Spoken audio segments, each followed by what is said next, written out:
Proyek pembangunan rel kereta api yang menghubungkan jalur Bandar Tinggi Kuala Tanjung tak kunjung selesai.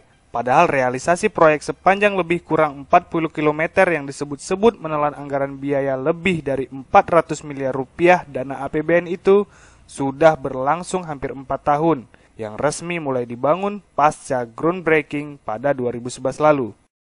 Kondisinya saat ini, proyek rel yang digadang-gadang semasa Presiden SBY akan mendukung MP3EI tersebut terlihat masih berupa bantalan rel dan pembangunan sejumlah jembatan.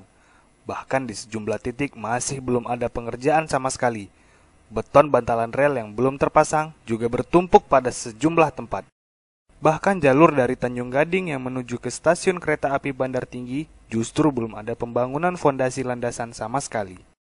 Beberapa alasan mencuat dari masyarakat sekitar, di antaranya belum tuntasnya soal ganti rugi bangunan milik warga yang berada di sekitar maupun di lintasan jalur proyek. Karena banyak ini pertama, ya pasti kalau dia tidak ganti rugi, fasilitas ini harus, ya kan, mungkinlah misalnya jalan, apa. Jadi kalau memang ganti rugi, kami siap berangkat ya, tempat lain kan gitu. Warga juga mengaku dirugikan dengan adanya proyek tersebut.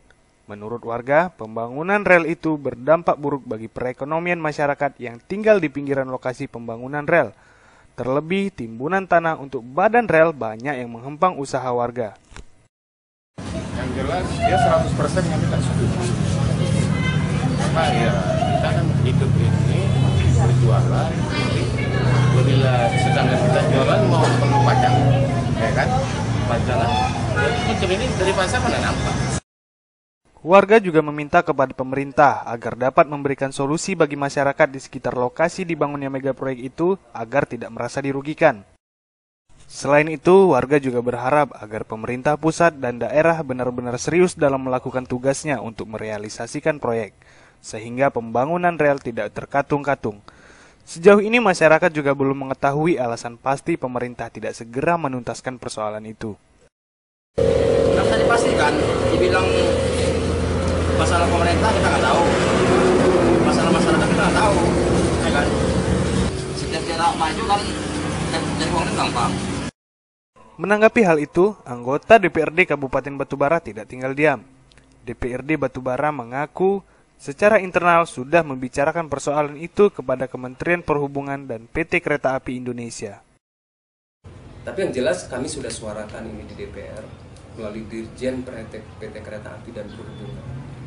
Ya kalaupun memang ini diabaikan, inilah negara kita. Ya. Namun DPRD Batubara tetap berharap agar pemerintah dapat memberikan solusi bagi masyarakat yang tinggal di pinggiran lokasi pembangunan rel tersebut.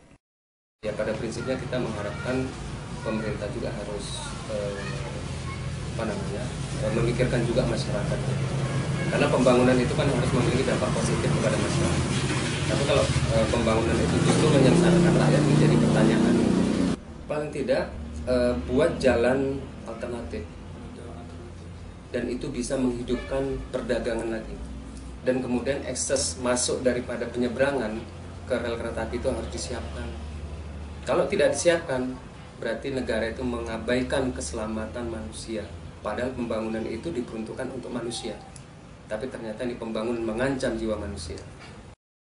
Terbengkalainya pembangunan rel kereta api Bandar Tinggi Kuala Tanjung tentu sangat disesalkan. Apalagi uang rakyat yang telah dikeluarkan untuk membiayainya relatif besar.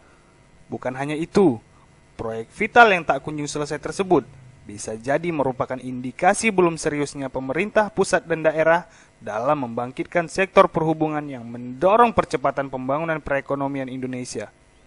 Rencana Presiden Joko Widodo yang menginginkan agar 7 paket proyek sumut yang di dalamnya termasuk pembangunan pelabuhan dan kawasan industri Kuala Tanjung dan Kek Seimangkei selesai 2017 mendatang, nampaknya hanya akan menjadi isapan jempol belaka.